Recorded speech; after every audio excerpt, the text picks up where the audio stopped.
Hey guys, welcome. Today we're going to be looking at the Lewis and Clark expedition. So let me pull that up. So we had the notes on the Louisiana Purchase when last we spoke with each other. So at the top of a new page, I've put a Lewis and Clark expedition, and I've boxed that out and highlighted it. And then from page 80, this was the back side I told you not to cut on.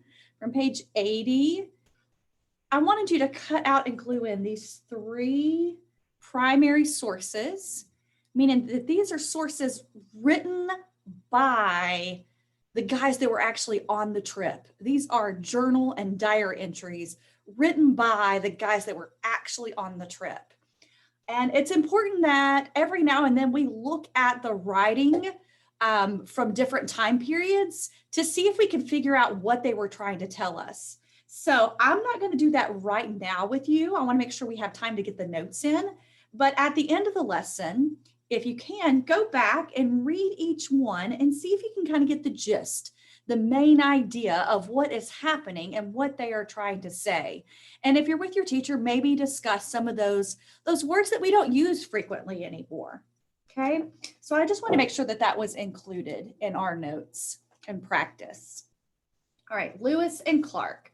So Thomas Jefferson, again to review, Thomas Jefferson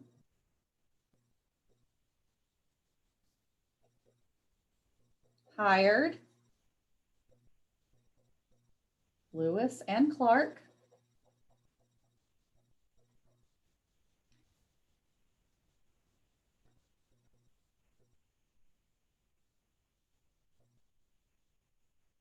with their team known as the Corps of Discovery.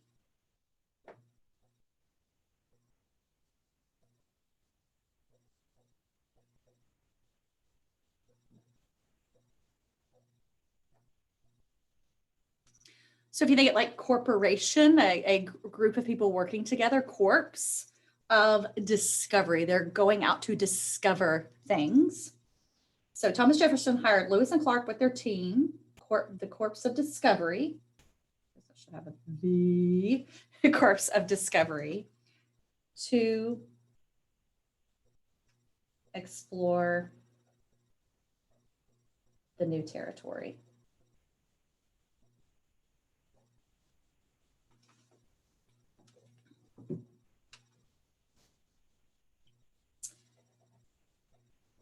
With the help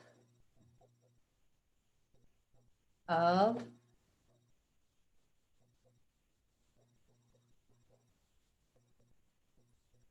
I've heard it Sacagawea.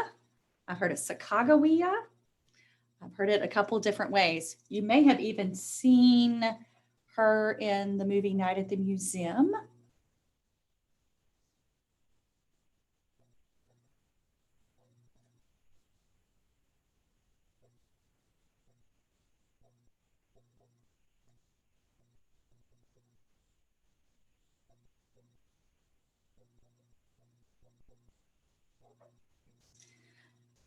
With the help of Sacagawea, they traveled across the country. Kind of crazy. She was only about 16 years old. She had a baby. She just had a baby, carried the baby along with her, and was their guide. If it wasn't for her, they might not have survived. She was an interpreter. She talked to the Native American groups for them. She helped them find food.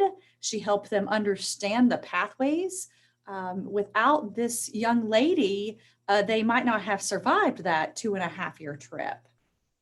They crossed the country and back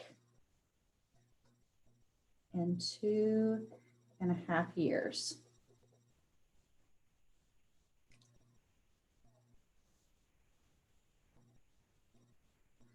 Along the way,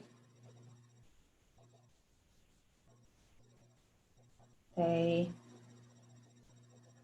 made maps,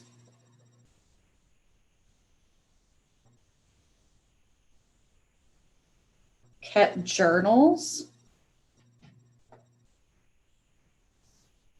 And so in these journals, they kept information about the Native American tribes that they met, the animals that they saw, the plants that they discovered. A lot of the things out in this territory no one knew about in Europe and in the colonies. So those journals that they kept really gave a good account of this new territory and the people that lived out there. So along the way, they made maps, kept journals.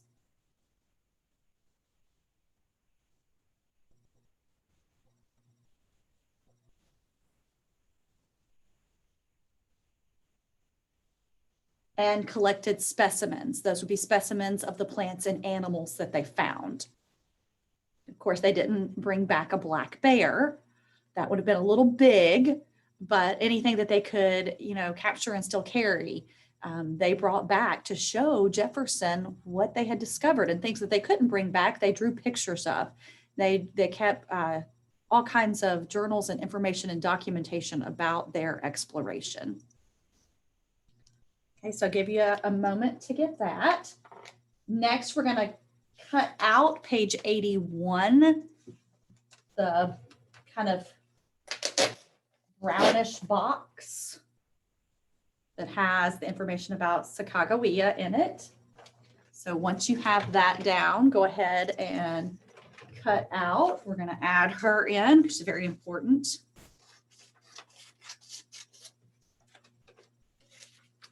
So you really need to know Meriwether Lewis, William Clark, and Sacagawea, and their contributions to this exploration.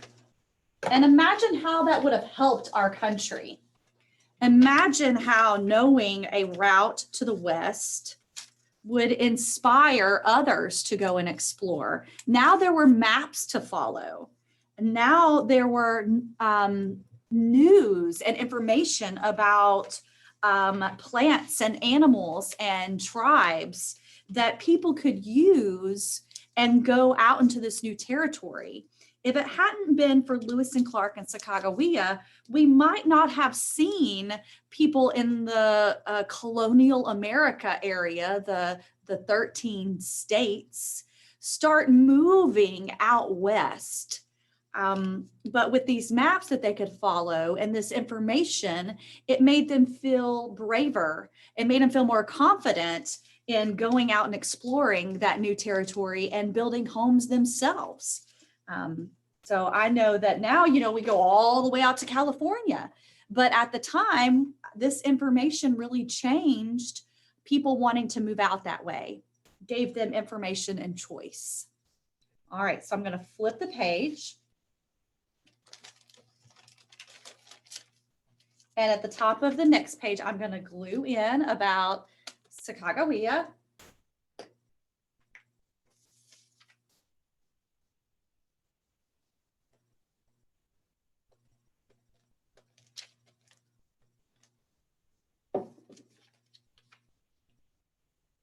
And it says she was Lewis and Clark's right-hand woman. Be careful, some information on the quiz could come from this section right here. Lewis and Clark probably could not have completed their historic journey without the help of one woman, Sacagawea. She was a young Shoshone Indian woman who served as their guide.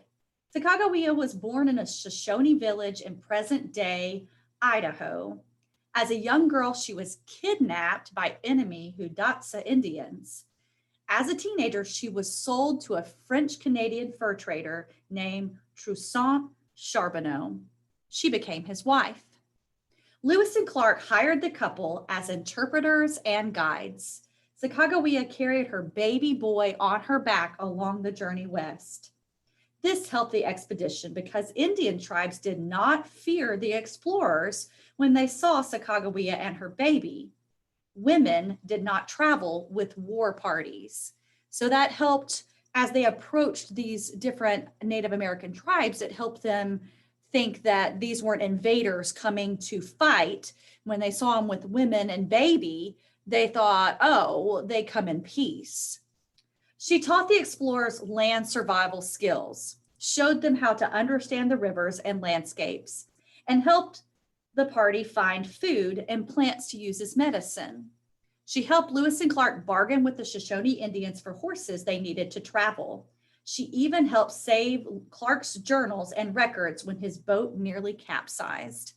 So if it hadn't been for her negotiating horses, they probably could not have traveled over the Rocky Mountains by foot.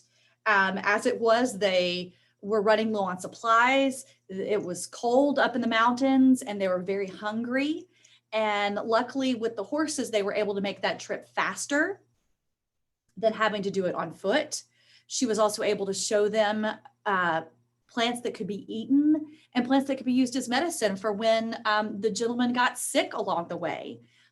They really had no idea about this territory. And if it hadn't been for this young lady, they probably wouldn't have made it there and back. All right, so we have her to thank for that. And then on page 83, I want you to cut out the map on page 83. Looks like this. Because part of this is we have to know that when we see this line here, that this is the route of Lewis and Clark. Because part of our goal is to be able to map out and see their route. So here at the Mississippi River, from here over, this is where the colonies were. This is the land that we got from the Revolutionary War. This is the United States of America. Then Thomas Jefferson buys this area up through here. Okay, so Lewis and Clark come up the Mississippi River here. And so they start going over the Missouri River, which is kind of like the last jump off from the territory we had, entering into the new land to explore. They go up to the very top and mouth of the Missouri River where it starts. Then they have to cross the Rocky Mountains. So they run out of the waterway. They don't actually find a water route all the way to the west, because from here over, they're traveling over mountains and over land.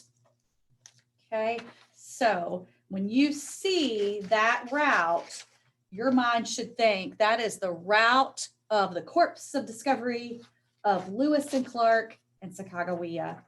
So we're going to get that map glued in, and that will be where we stop with our learning about Lewis and Clark.